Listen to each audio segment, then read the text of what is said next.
Pais amados, glórias ao nosso Deus, glórias ao nosso Pai de amor. Que bênção, mais uma vez estamos aqui juntos, né? Tendo essa oportunidade de compartilhar com você a palavra de Deus, né? Sempre é bom poder compartilhar o que de fato é verdadeiro.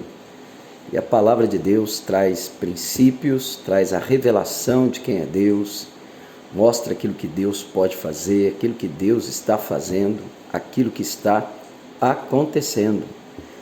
Em dias, né, de tanta fake news, né, notícias que não são verdadeiras correndo pela internet, nós temos nas nossas mãos e muito facilmente uma notícia verdadeira. A palavra de Deus é aquela que permanece para sempre. Uma palavra que restaura a alma, que cura os feridos, que pode trazer cura física, emocional, né? Principalmente espiritual.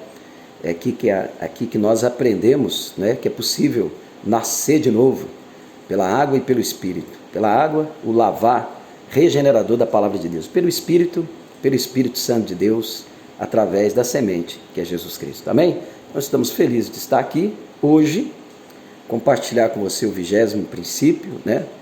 Creio que foi uma experiência muito boa, pelo menos para mim, algumas palavras, todas as palavras foram boas, né? Tudo é bom, mas existe aquelas palavras que parece que caem como uma luva, né, nos momentos que nós estamos vivendo. E hoje estamos praticamente chegando no final, o 20º princípio, né? Então essas palavras vão estar aí no nosso canal do YouTube. Você pode depois ouvir essas palavras, né? Sempre tá ali meditando. Só uma palavra que não foi postada no YouTube. Quero ver depois se a gente organiza para postar aí no YouTube para você ser tremendamente abençoado, mudar a sua mente, mudar o seu pensamento, não é? E viver o melhor de Deus para você. E hoje, o 20º princípio é restaure, né? Vamos falar sobre restauração. No mundo totalmente de uma cultura descartável, né? Hoje pode-se dizer que tudo é feito para curto prazo. Eu sou da época que você comprava um carro, né? Ficava com ele um bom tempo, né? Eu fiquei com um veículo agora 10 anos, né? E isso pode se considerar que vai diminuir isso, né?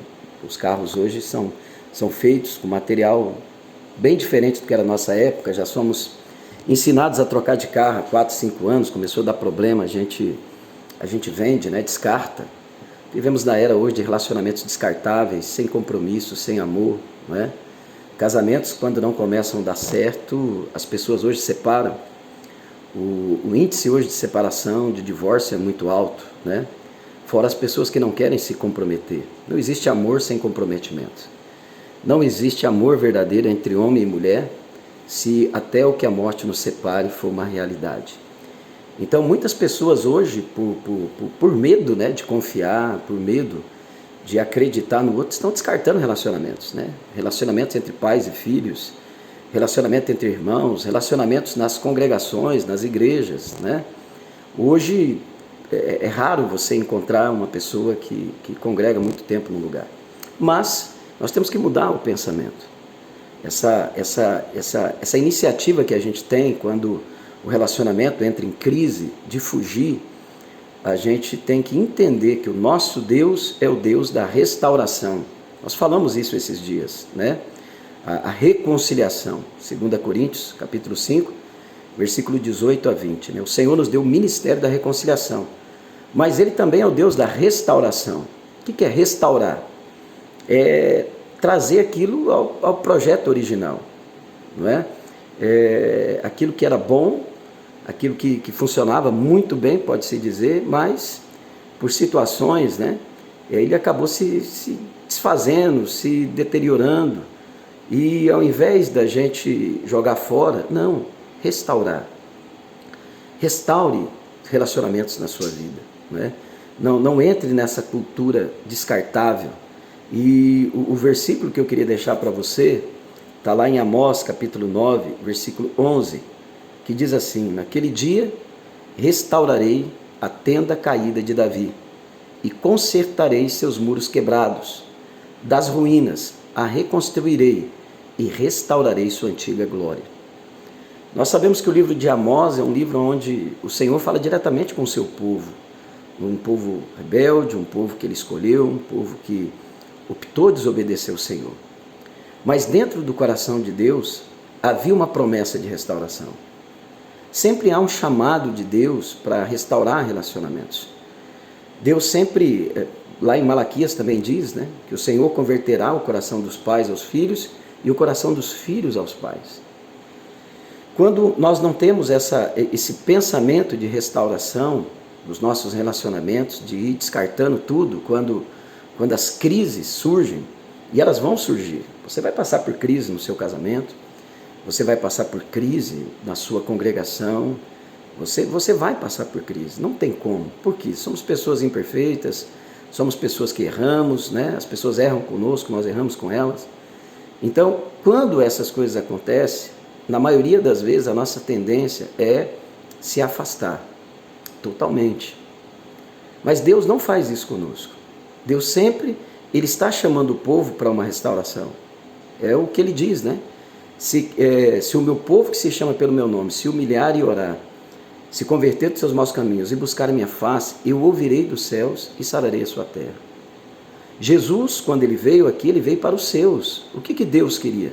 Restaurar a aliança que Ele tinha com Israel. Restaurar a promessa que ele deixou. Mas a Bíblia diz, lá em João, que Deus veio para os seus, que Jesus veio para os seus, mas os seus não o quiseram. Eles não quiseram a restauração, porque muitas vezes a restauração é um processo. É um processo de podar as arestas, ver as diferenças, perdoar as feridas, cicatrizar as feridas, buscar cura, se humilhar, ouvir, muitas vezes ir até a pessoa que nós ferimos ou que nós ferimos e dar uma segunda chance, dar uma terceira. Jesus falou para Pedro, né? Pedro perguntou para Jesus, até quantas vezes eu tenho que perdoar o meu irmão? Até 7. O Senhor ampliou isso, até 7 vezes 70. Não é? Então, sempre existe uma porta de restauração. Porque Deus é um Deus de restauração. Ele restaurou Pedro. Pedro foi advertido, Pedro foi avisado, Pedro foi falado para ele que ele iria negar Jesus. Ele não ouviu, sim, foi uma opção dele. Quando tudo aconteceu, ele chorou, ele viu o que ele havia feito, e Deus não havia fechado a porta para ele, como também ele não fechou para Judas. Deus não fechou a porta para Judas. Deus foi ali com Judas até o final, caminhou com ele 3 anos e meio, no último dia, no dia da ceia. Ele falou, Judas, é isso que você quer fazer? Então, quer dizer, a ceia é uma porta aberta de restauração. É Deus mostrando para o ser humano que existe uma volta. Ainda que os seus pecados sejam vermelhos, como carmesim, eu os tornarei branco como a neve. Então, na celebração da ceia ali, Jesus estava dizendo para Judas, Judas, é só você voltar. É só você se voltar para mim, é só você abrir o seu coração, é só você reconhecer que você errou, que você está deixando a ganância tomar conta do seu coração, e o que você vai fazer não vai ser bom para você. Não foi bom para Judas, porque ele se matou depois, ele estava fugindo da vontade de Deus. Porque é assim, queridos, o que é pecado? Errar o alvo. Judas acreditou que aquelas moedas, ele acreditou que aquela desobediência seria melhor do que a restauração. Ele não aceitou o processo. Porque restauração é um processo também. É um processo. Eu estava vendo ontem a história de Herodes, né? De Herodias e da sua filha. Então, Herodes gostava de ouvir João Batista. Ele gostava de ouvir, né? Mas ele não quis ser restaurado. Herodias não gostava de ouvir João Batista, por quê? Porque ele acusou o seu pecado. O que Herodes tinha que fazer? O que a sua esposa, né? Porque ali estava um caso de adultério, ela era esposa do seu irmão, se não me engano, Filipe, e ele cometeu isso. Por que Herodias não gostava de ouvir João Batista? Porque ela estava em pecado, ela estava errada, ela tinha que restaurar a sua vida. Né? Quem sabe ela tinha que voltar lá, voltar ao princípio, restaurar o seu casamento. Então, ao invés dela aceitar a restauração, ela ficou brava, né? incitou, criou uma festa, né? Criou toda aquela situação para sua filha dançar. Olha o que ela fez. Ela expôs a sua filha, né? Levou a sua filha a cometer um pecado, porque ela não aceitou sair do pecado que ela estava. Ela não aceitou o processo de restauração. Deus, Ele está chamando eu e você para a restauração. Deus sabe das nossas falhas, Deus sabe, mas Ele está começando pela casa de Deus. A casa de Deus somos nós. Então hoje, não fuja dos seus relacionamentos. Por mais que você esteja enfrentando um momento difícil, por mais que você não queira ceder, mas viva, semeia no Espírito. Nós vamos falar isso amanhã, vamos encerrar sobre a lei da semeadura, né? Sobre o semear no Espírito. É um pensamento que nós temos que entender. Não semear na carne, na nossa natureza humana, mas semear no Espírito de Deus. Aqueles que semeiam no Espírito de Deus colherão de Deus. Colherão de Deus, e a colheita de Deus é ótima, né? O Senhor, a colheita dele é abundante, mas tem que ter uma semeadura no Espírito. Então, querido, pega essa palavra para você. Entre nesse processo, por mais difícil que seja. Ontem nós falamos dos fundamentos.